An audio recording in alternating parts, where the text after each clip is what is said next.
पिछले वीडियो में हम लोगों ने पढ़ा था कि आ, जनक जी का रनिवास जो है सीता जी के से सब साथियों से मिलने के लिए पूरा रनिवास आ गया और वो लोग मिल के बैठ के बातें कर रहे हैं।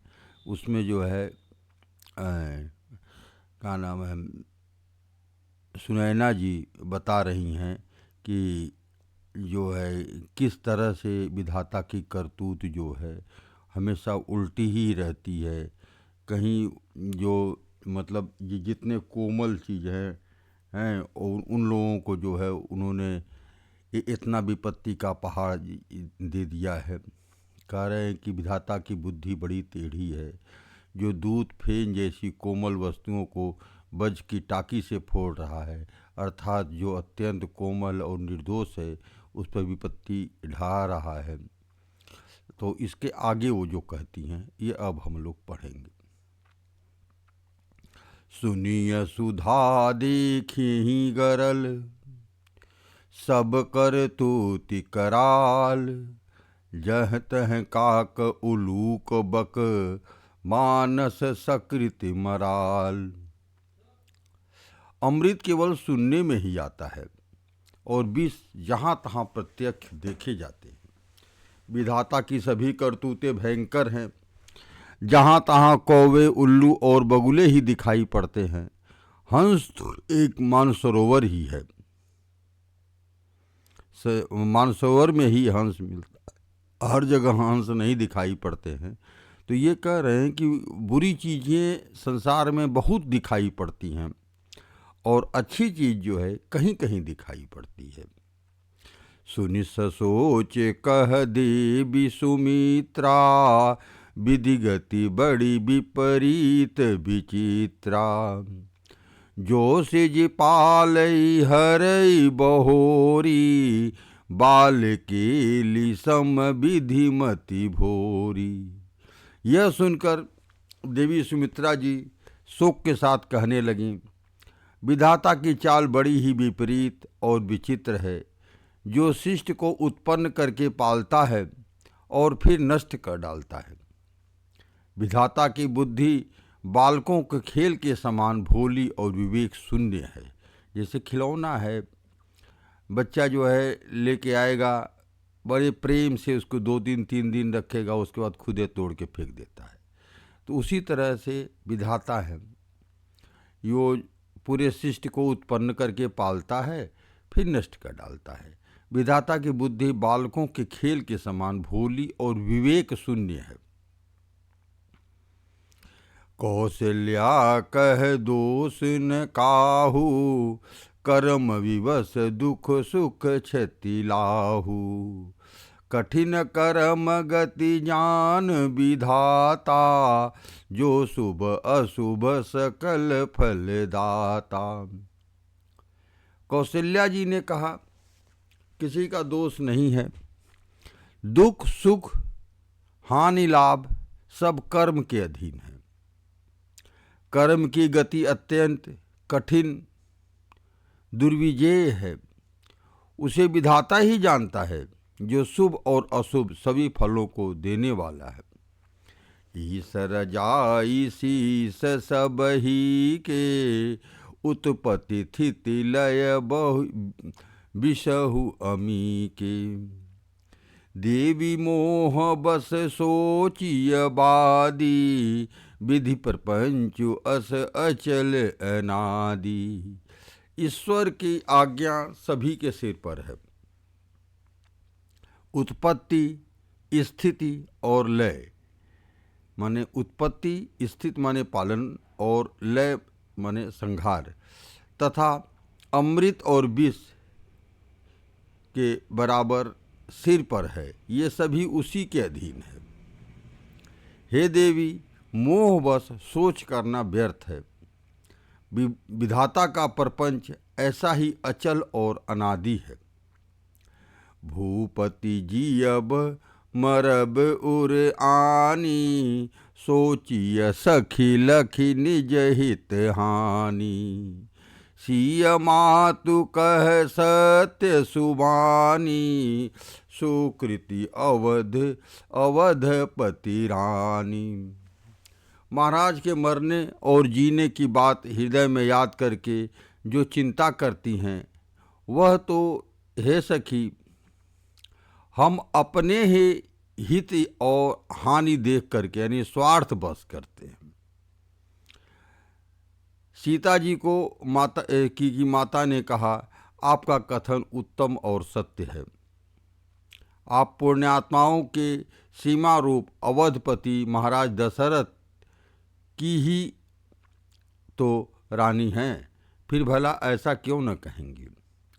उनका ये कहना था कि जो हम लोग भगवान के पे वो करते हैं, जो चिंता करते हैं, महाराज के मरने जीने की बात हृदय में रख कर चिंता करती हैं, वो सकी अपना हित और हानि देख करके यानी स्वार्थ बस, उनसे अगर हमारा फ़ायदा होता है तो उनके लिए हम रोते हैं, अगर उनसे हमारा नुकसान होता है तो हम चुप रहते हैं या नहीं रोते हैं।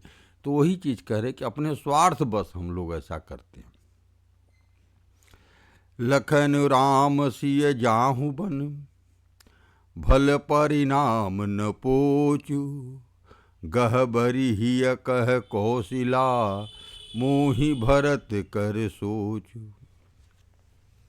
ये कह रही हैं कौशल्या माता कि दुख भरे हृदय से कहा, श्री राम लक्ष्मण और सीता वन में जाएं, इसका परिणाम तो अच्छा ही होगा, बुरा नहीं होगा।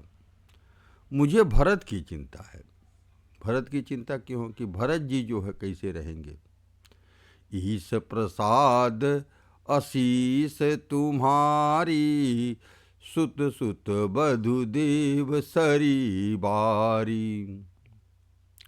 राम शपथ मैं कीन्हन काऊ, सो करी कहूँ सखी सती भाऊ।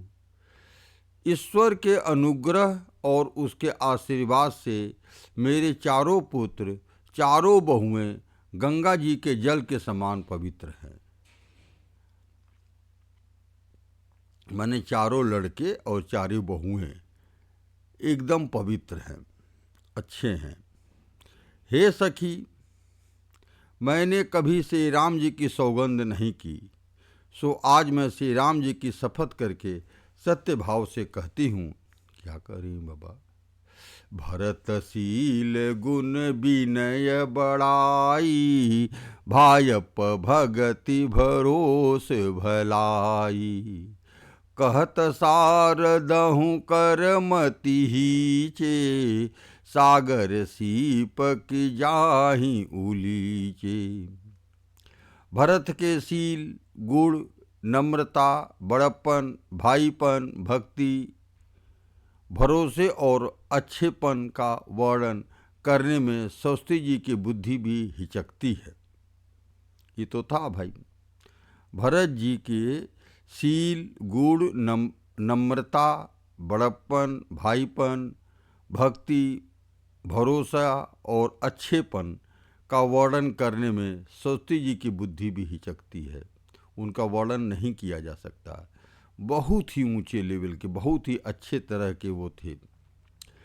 सीप से कहीं समुद्र उलीचे जा सकते हैं, यानी सरस्वती जी को वो सीप के समान कर रही हैं और भरत जी को जो है समुद्र के समान कर रही हैं। जानऊ सदा भरत कुल दीपा, बार बार मोहि कहऊ महीपा। कसे कन कुमन पारख पाए, पुरुष परिखियहि समय सुभाए। मैं भरत को सदा कुल का दीपक जानती हूँ। ये कौशल्या जी कह रही हैं, कैकेयी माता नहीं कह रही हैं, कौशल्या जी कह रही हैं, जो रामचंद्र जी की माता हैं। कह रही है राम और लक्ष्मण वन में जाएं, और भरत जी के बारे में वो बता रही हैं कि भरत जी क्या है। तो वो बता रही हैं कि मैं भरत को सदा कुल का दीपक जानती हूँ। महाराज ने भी बार बार मुझसे यही कहा था। सोना कसौटी पर कसे जाने पर और रत्न पारखी जौहरी से के मिलने पर ही पहचाना जाता है। वैसे ही पुरुष की परीक्षा समय पड़ने पर उसके स्वभाव से ही उसका चरित्र देखकर हो जाती है। अनुचित आजु कहब अस मोरा, सोख स्नेह सयानप थोरा।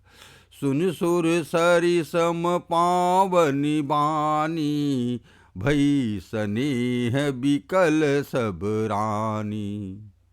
क्यों किंतु आज मेरा ऐसा कहना भी अनुचित है। शोक और स्नेह में सयानप माने विवेक कम हो जाता है। लोग कहते हैं कि मैं स्नेह बस भरत की बड़ाई कर रही हूँ। कौशल्या जी के गंगा जी के समान पवित्र करने वाली वाणी सुन करके सब रानियां स्नेह के मारे विकल हो उठी। कौशल्या कह धीर धरी, सुनहु देवी मिथिलेशी। को विवेक निधि बल्लभहि, तुम ही सकै उपदेश। कौशल्या जी ने फिर धीरज धरकर कहा, हे देवी मिथिलेश्वरी, यानी सुनैना जी से कह रही हैं, सुनिए, ज्ञान के भंडार जनक जी की प्रिया आपको कौन उपदेश कर सकता है। रानी राय सन अवसर पाई, अपनी अपनी भांति कहब समुझाई। रखियहि लखनु भरत गवन ही बन, जो यह मत माने महीप मन। हे रानी, मौका पाकर आप राजा को अपनी ओर से जहाँ तक हो सके समझा कर कहिएगा कि लक्ष्मण को घर रख लिया जाए और भरत वन को जाएं। यदि यह राय राजा के मन में ठीक जच जाए तो भल जतनु करब सुविचारी, मोरे सोचु भरत कर भारी। गूढ़ स्नेह भरत मन माही, रहे नीक मोहि लागत नाही। तो भली भांति खूब विचार कर ऐसा यत्न करें, मुझे भरत का अत्यधिक सोच है। भरत के मन में गूढ़ प्रेम है। उनके घर में रहने से मुझे भलाई नहीं जान पड़ती है, यानी डर लगता है कि कहीं अपने प्राणों का कोई भय, उनके प्राणों को कोई भय न हो जाए। मतलब कहीं आत्महत्या वगैरह न कर ले भैया। है, राम जी को इतना प्रेम करते हैं और भरत जी को यहाँ छोड़ दिया गया तो कहीं कुछ गड़बड़ न हो जाए। लखि सुभाव सुनि सरल सुबानी, सब भई मगन करुण रस रानी। नभ प्रसून झरि धन्य धन्य धुनि, शिथिल स्नेह सिद्ध जोगी मुनि। कौशल्या जी का स्वभाव देख करके और उनकी सरल और उत्तम वाणी को सुन करके सब रानियां करुण रस में निमग्न हो गईं। आकाश से पुण्य वर्षा की झड़ी लग गई और धन्य धन्य की ध्वनि होने लगी। सिद्ध योगी और मुनि स्नेह में शिथिल हो गए। सभिरनवास बिथ खिल ही रहऊ, तब धरि धीर सुमित्रा कहऊ।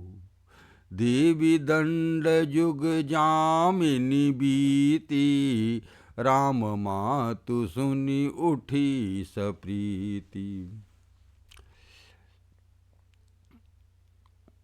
सारा रनिवास देखकर थकित रह गया, नहीं आगे यहाँ। कौशल्या जी का स्वभाव देख करके उनकी सरल और उत्तम वाणी को सुनकर सब रानियां करुण रस में निमग्न हो गईं। आकाश से पुष्प वर्षा की झड़ी लग गई और धन्य धन्य की ध्वनि होने लगी। सिद्ध योगी और मुनि स्नेह से शिथिल हो गए। सारा रनिवास देखकर थकित रह गया, निस्तब्ध रह गया। तब सुमित्रा जी ने धीरज धर के कहा कि हे देवी, 2 घड़ी रात बीत गई है। यह सुनकर श्री राम जी की माता कौशल्या जी प्रेम पूर्वक उठी। बेगी पाँव धारिय थलहि, कह स्नेह सती भाई, हमरे तो अब ईस गति, कै मिथिलेश सहाय। और प्रेम सही सद्भाव से बोली, अब आप शीघ्र डेरे को पधारिए, हमारे तो अब ईश्वर की गति है, अथवा मिथिलेश्वर यानी जनक जी सहायक हैं। लखि स्नेह सुचि बचन विनीता, जनक प्रिया गह पाय पुनीता। देवी उचित असी विनय तुम्हारी, दशरथ घरनी राम महतारी। कौशल्या जी के प्रेम को देख करके और उनके विनम्र वचनों को सुन करके जनक जी की प्रिय पत्नी ने पवित्र चरण पकड़ लिए और कहा, हे देवी, आप राजा दशरथ की रानी और राम जी की माता हैं, आपकी ऐसी नम्रता उचित ही है। प्रभु अपने नीचहूँ आदरही, अग्नि धूम गिरि सिर तनु धरही। सेवक राउ करम मन बानी, सदा सहाय महेश भवानी। प्रभु अपने नीच जनों का भी आदर करते हैं, अग्नि धुएं को और पर्वत तृण को यानी घास को अपने सिर पर धारण करते हैं। हमारे राजा तो कर्म मन और वाणी से आपके सेवक हैं। मतलब जनक जी को कह रही हैं कि हमारे राजा तो कर्म मन और वाणी से आपके सेवक हैं, और सदा सहायक तो महादेव यानी शंकर भगवान और पार्वती जी हैं। मतलब हम कहाँ इतना सहायता करने लायक हैं, वो ये कह रही हैं कि हम कहाँ सहायता करने लायक हैं, आपकी सहायता तो शंकर भगवान और पार्वती जी करेंगे, हम तो एक सेवक। रौरे अंग जोग जग को है, दीप सहायक दिन कर सो है। राम जाई बनु करी सुर काजू, अचल अवधपुर करी है राजू। आपका सहायक होने योग्य जगत में कौन है? दीपक सूर्य की सहायता करने पर करके जाकर कहीं शोभा पा सकता है। माने कह रहे हैं कि आप तो सूर्य के समान हैं और हम लोग दीपक के समान हैं। हम कहीं भी दीपक जो है सूर्य की कैसे सहायता कर सकता है? यानी अपने को बहुत छोटा गिन रही हैं और अयोध्या को बहुत बड़ा गिन रही हैं। तो वही करें कि दीपक सूर्य की सहायता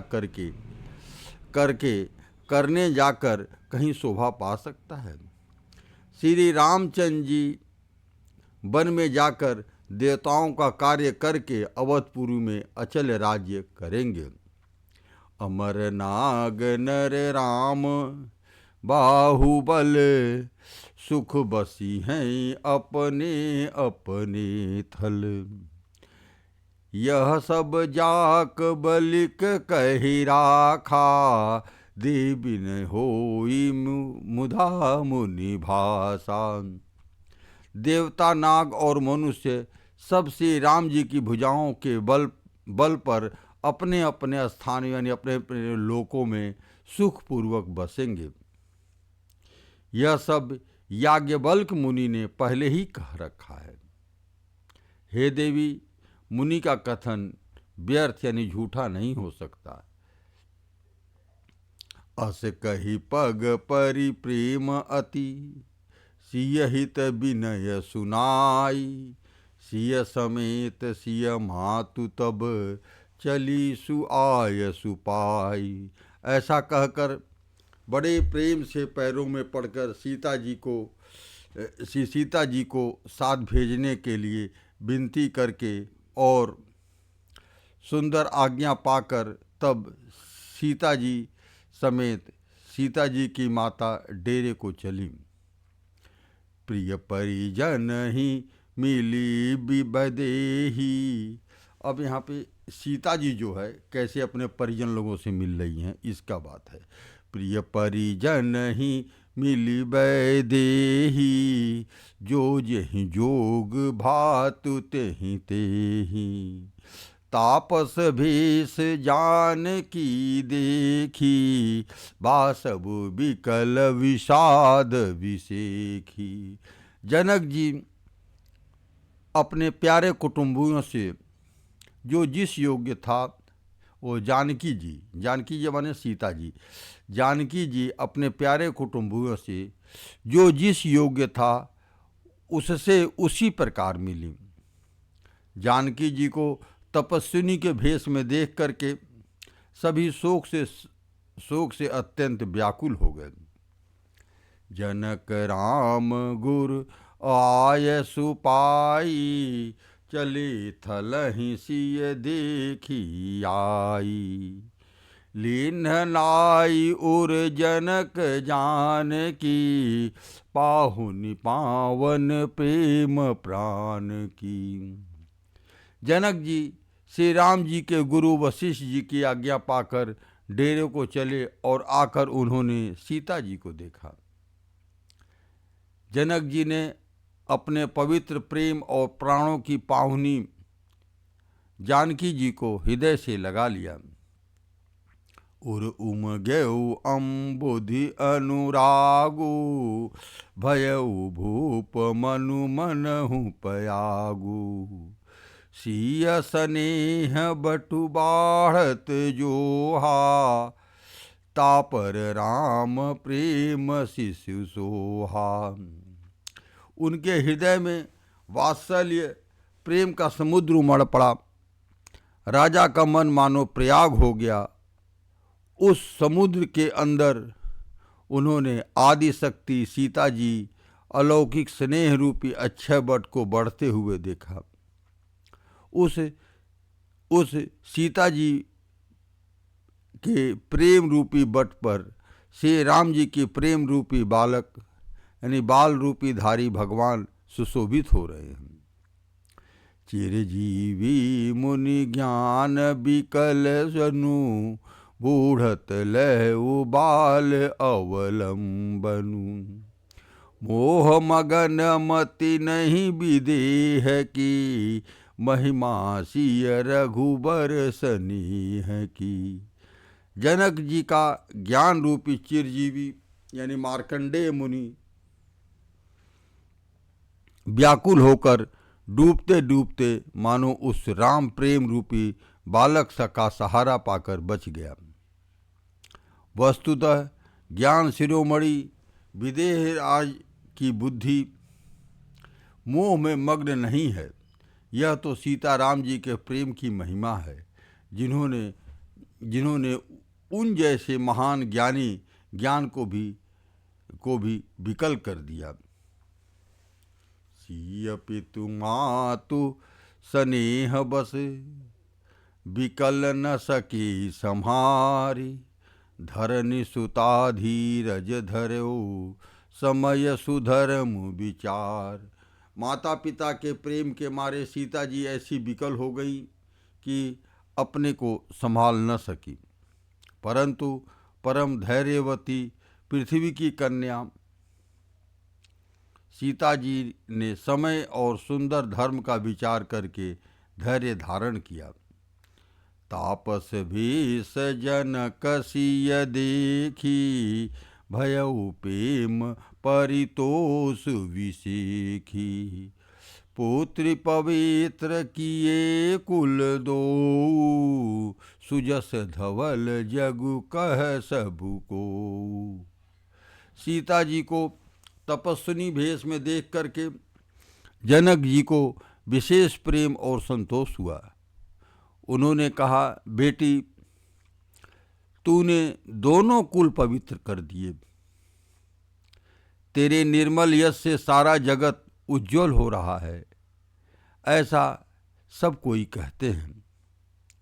जीति सुर सरी कीरत सरी तोरी, गवनु की न विधि अंड करोरी। गंग अवनि थल तीन बड़ेरे, यही किए साधु समाज घनेरी। तेरी कीर्ति रूपी नदी देव नदी गंगा जी को भी जीत कर, जो उससे एक ब्रह्मांड में बहती है, करोड़ों ब्रह्मांड में बह चली। गंगा जी तो पृथ्वी पर 3 ही स्थानों पर यानी हरिद्वार, प्रयागराज और गंगा सागर को बड़ा तीर्थ बनाया है, पर तेरी इस कीर्ति ने तो करोड़ों संत समाज रूपी तीर्थ स्थान बना दिए हैं। पितु कह सत्य स्नेह सुबानी, सीय सकुच महु मनहु समानी। पुन पितु मातु लीन उर लाई, शिखाशीष हित दीन सुहाई। पिता जनक जी ने तो स्नेह की सच्ची सुंदर वाणी कही, परंतु अपनी बड़ाई सुनकर सीता जी मानो संकोच में समा गई। पिता माता ने उन्हें फिर हृदय से लगा लिया और हित भरी सुंदर सीख और आशीष दी। कहति न सीय सकुच मन माही, यहाँ बसब रजनी भल नाही। लखि रुख रानी जनायउ राऊ, हृदय सराहत शील सुभाऊ। सीता जी कुछ कहती नहीं हैं, परंतु मन में सकुचा रही हैं कि रात में सासुओं की सेवा छोड़कर यहाँ रहना उचित नहीं है। रानी सुनैना जी ने जानकी जी का रुख देख करके उनके मन की बात समझकर राजा जनक जी को जना दिया।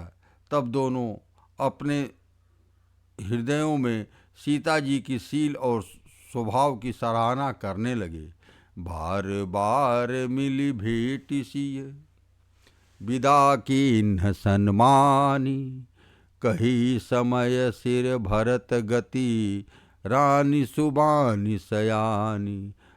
राजा रानी ने बार बार मिलकर और हृदय से लगाकर और सम्मान करके सीता जी को विदा किया। चतुर रानी ने समय पाकर राजा से सुंदर बाड़ी में भरत जी की दशा का वर्णन किया। सुनि भूपाल भरत व्यवहारू, सोन सुगंध सुधास सिसारू। मुदे सजल नयन पुल के तन, सुजसु सराहन लगे मुदित मन। सोने में सुगंध और समुद्र से निकली हुई सुधा में चंद्रमा के सार अमृत का समान भरत जी का व्यवहार सुनकर राजा ने प्रेम विह्वल होकर के अपने प्रेमाशुओं से के जल से भरे नेत्र को मूंद लिया। वे भरत जी के प्रेम को मानो ध्यानस्थ हो गए। वे शरीर से पुलकित हो गए और मन में आनंदित होकर भरत जी के सुंदर यश की सराहना करने लगे। सावधान सुन सुमुख सलोचनी, भरत कथा भव बंध विमोचनी। धर्मराज नय ब्रह्म विचारू, यहाँ जथामति मोर प्रचारू। वे बोले, हे सुमुखी, हे सुनैनी, सावधान होकर सुनो। भरत जी की कथा संसार के बंधन को छुड़ाने वाली है। धर्म, राजनीति और ब्रह्म विचार, इन तीनों विषयों में अपनी बुद्धि के अनुसार मेरी थोड़ी बहुत गति है, अर्थात इसके संबंध में मैं कुछ जानता हूँ। सोमति मोरि भरत महिमाही, कहे काह चली छुअत न छाही। विधि गणपति अहिपति शिव शारद, कवि कोविद बुध बुद्धि विशारद। वह धर्म, राजनीति और ब्रह्म ज्ञान में प्रवेश रखने वाली मेरी बुद्धि भरत जी की महिमा का वर्णन तो क्या करे, छल करके भी उसकी छाया तक नहीं छू पाती है। मने जनक जी कह रहे हैं, ये जनक जी कह रहे हैं भरत जी के बारे में। वह धर्म, राजनीति और ब्रह्म ज्ञान में प्रवेश रखने वाली मेरी बुद्धि भरत जी की महिमा का वर्णन तो क्या करे, छल करके भी उसकी छाया को भी नहीं छू पाती है। ब्रह्मा जी, गणेश जी, शेष जी, महादेव जी, सरस्वती जी, कवि, ज्ञानी, पंडित और बुद्धिमान भरत चरित कीरति कर तूती, धर्मशील गुण विमल विभूति। समुझत सुनत सुखद सब काहू, सुचि सुर सरी रुचि निद सुधाहू। सब किसी को भरत जी के चरित्र, कीर्ति, करनी, धर्म, शील, गुण और निर्मल ऐश्वर्य समझने में और सुनने में सुख देने वाला है, और पवित्रता में गंगा जी का तथा स्वाद मानी मधुरता में अमृत का भी तिरस्कार करने वाले। निरवधि गुण निरूपम पुरुष, भरत भरत समजानी। कहिय सुमेर किसीर सम, कवि कुल मति सकुचानी।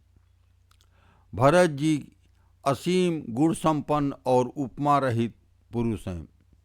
भरत जी के समान बस भरत जी ही हैं। ऐसा जानो, सुमेरी पर्वत को क्या शेर के बराबर कह सकते हैं। इसलिए उन्हें किसी पुरुष के साथ उपमा देने में कवि समाज की बुद्धि भी सकुचा गई है। अगम सबहि बरनत बर बरनी, जिम जलहीन मीन गमुधरनी। भरत अमित महिमा सुनि रानी, जानहि राम न सकहि बखानी। हे श्रेष्ठ वर्ण वाली भरत जी की महिमा को वर्णन करना सभी के लिए वैसे ही अगम है जैसे जल रहित पृथ्वी पर मछली का चलना। हे रानी सुनो, भरत जी की अपरिमित महिमा को एक रामचंद्र जी ही जानते हैं, किंतु वे भी उनका वर्णन नहीं कर सकते। बरनि सप्रेम भरत अनुभाऊ, तिय जिय की रुचि लखी कहराऊ। बहुरहि लखनु भरतु बन जाही, सब कर भल सब के मन माही। इस प्रकार प्रेम पूर्वक भरत जी के प्रभाव का वर्णन करके फिर पत्नी के मन को रुचि जान करके राजा ने कहा, लक्ष्मण जी लौट जाएं और भरत जी वन को जाएं, इसमें सभी का भला है और यही सबके मन में है। देवी परतु भरत, देवी परंतु भरत रघुबर की, प्रीत प्रतीत जाई नहीं तर की। भरतु अवधि स्नेह ममता की, यद्यपि राम सीम समता की। परंतु हे देवी, भरत जी और रामचंद्र जी का प्रेम एक दूसरे पर विश्वास, बुद्धि और विचार की सीमा में नहीं आ सकता है। यद्यपि श्री रामचंद्र जी समता की सीमा हैं, तथापि भरत जी प्रेम और ममता की सीमा हैं। परमारथ स्वार्थ सुख सारे, भरत न सपने हूँ मन हूँ निहारे। साधन सिद्ध राम पगनी हूँ, मोहि लखी परत भरत मत एहू। श्री रामचंद्र जी के प्रति अनन्य प्रेम को छोड़ करके भरत जी के समस्त परमार्थ, स्वार्थ और सुखों के और स्वप्न में भी मन से नहीं ताका है।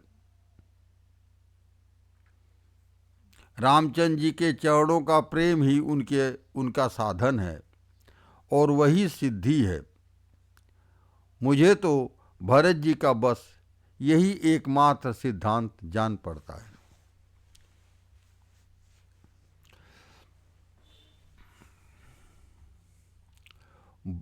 भोरे हु भरतन पेलियहि, मन सहु राम रजाई। करियन सोच सनेह बस, कहु भूप बिल खाई। राजा ने बिलक कर प्रेम से गदगद होकर के कहा, भरत जी भूल कर भी श्री रामचंद्र जी की आज्ञा को मन से नहीं टालेंगे, अतः स्नेह के बस होकर चिंता नहीं करनी चाहिए। मतलब अपना हम लोगों को चिंता करने की जरूरत नहीं। भरत जी कभी जो है राम जी से अलग दूसरा कुछ कर ही नहीं सकते। राम भरत गुण गणत सप्रीति, निशिदंपतहि पलक समबीति। राज समाज प्रात जुग जागे, नहाई नहाई सुर पूजन लागे। श्री राम जी और भरत जी के गुणों को प्रेम पूर्वक गणना करने कहते सुनते पति पत्नी को रात पलक के समान बीत गई। प्रातःकाल दोनों रात समाज जागे और नहा कर देवताओं की पूजा करने लगे। गे नहाई गुरु पहि रघुराई, बंदी चरण बोले रुख पाई। नाथ भरतु पुरजन महतारी, शोक बिकल बनवास दुखारी। श्री रघुनाथ जी ने स्नान करके गुरु वशिष्ठ के पास गए और चरणों की वंदना करके उनका रुख पाकर बोले, हे नाथ, भरत, अवधपुरी तथा माताएं सब शोक में व्याकुल और वनवास से दुखी हैं। सहित समाज राउ मिथिलेशु, बहुत दिवस भय सहत कलेशु। उचित होई सोई कीजिए नाथा, हित सब ही के रौरे हाथा। मिथिलापति राजा जनक जी को भी राज समाज सहित क्लेश सहते बहुत दिन हो गए हैं। इसलिए हे नाथ, जो उचित हो वही कीजिए, आप ही के हाथ में सभी का हित है। अस कही अति सकुचेर घुराऊ, मुनि पुल के लखी शील शोभाऊ। तुम बिनु राम सकल सुख साजा, नरक सरिस दुहिराज समाजा। ऐसा कहकर रघुनाथ जी अत्यंत ही सकुचा गए। उनका शील स्वभाव देख करके प्रेम आनंद से मुनि वशिष्ठ ने पुलकित हो गए। उन्होंने खुलकर कहा, हे राम, तुम्हारे बिना घर बार आदि संपूर्ण सुखों में के साज दोनों समाजों को नरक के समान है। प्राण प्राण के जीव सुख के सुख राम, तुम तजितात सुहात गृह, जिनहि तिनहि विधि बाम। हे राम, तुम प्राणों को भी प्राण, आत्मा के भी आत्मा, सुख के भी सुख हो। हे तात, तुम्हें छोड़कर जिन्हें घर सुहाता है उन्हें विधाता विपरीत है, यानी भगवान ही उल्टा है। उन्हीं को राम जी को छोड़ के अपना घर द्वार दिखाई पड़ेगा। जो सो सुख करम धर्म जरि जाओ, जहन राम पद पंकज भाओ। जोग कुजोग ज्ञान अज्ञानु, जोग कुजोग ज्ञान अज्ञान हूँ, जहन ही राम प्रेम परिधानु। जहाँ राम जी के चरण कमलों में प्रेम नहीं है, वह सुख कर्म और धर्म जल जाए। जिसमें राम प्रेम की प्रधानता नहीं है, वह योग कुयोग और वह ज्ञान अज्ञान है। तुम बिन दुखी सुखी तुम तेहि, तुम जानो जिय जो जहि केहि। राउर आय सुशिर सबहि के, विदित कृपाल ही गति सबनी के। तुम्हारे बिना ही सब दुखी हैं और सुखी हैं वे तुम ही से सुखी हैं। जिस किसी के जी में जो कुछ है तुम सब जानते हो, ऐसा आपकी आज्ञा सभी के सिर पर है। कृपालु आपको सभी की स्थिति अच्छी तरह मालूम है। आप आश्रम ही धारिय पाऊं, भयउ स्नेह शिथिल मुनिराऊं। करि प्रणाम तब राम सिधाए, ऋषि धरि धीर जनक पहियाए। अतः आप आश्रम को पधारिए। इतना कह मुनिराज स्नेह से शिथिल हो गए। तब राम जी प्रणाम करके चले गए और ऋषि वशिष्ठ जी धीरज धरकर जनक जी के पास आए। राम बचन गुरु नृपहि सुनाए, शील स्नेह सुभाय सुहाए। महाराज अब की जय सोई, सब कर धर्म सहित हित होई। गुरु जी ने रामचंद्र जी के शील और स्नेह से युक्त स्वभाव से ही सुंदर वचन राजा जनक जी को सुनाए। हे महाराज, अब वही कीजिए जिससे सबका धर्म सहित हित हो। ज्ञान निधान सुजान सुचि, धर्म धीर नरपाल। तुम बिन असमंजस समन, को समरथ एहि काल। हे राजन, तुम ज्ञान के भंडार हो, सुजान पवित्र और धर्म में धीर हो। यह समय तुम्हारे बिना इस दुविधा को दूर करने में कौन समर्थ है। बस हम लोग यहीं अब विश्राम लेते हैं। अगला जो है हम लोग कल पढ़ेंगे।